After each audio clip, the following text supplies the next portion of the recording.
Hello welcome guys. Today in this video I'm going to show you how to SSL certificate error fix tutorial. So guys, if you want to SSL certificate error fix, so very easy. First click on start, type here internet option,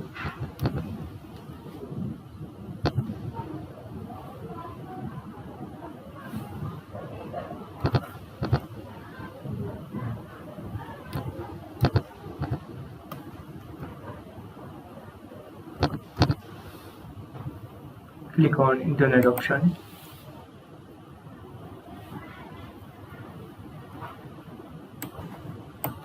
After click on advanced,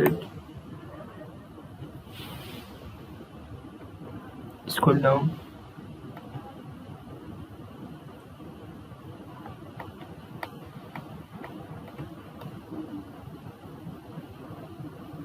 and here option check for publisher certificate, check for service certificates.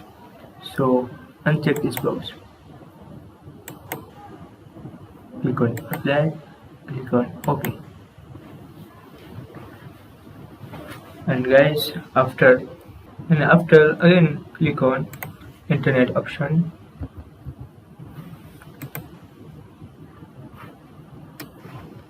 after click on security, and here security level for this zone going to high and medium high, and here trusted sites, click on sites, and here paste any websites. After click on add, that is, after click on apply, click on OK, and restart your PC. So guys, this is very simple and easy method if you want to SSL certificate error fix tutorial. Thank you for watching this video. Please like, share and subscribe to my channel for latest update. Please comment this video worthful or not. Thank you for watching.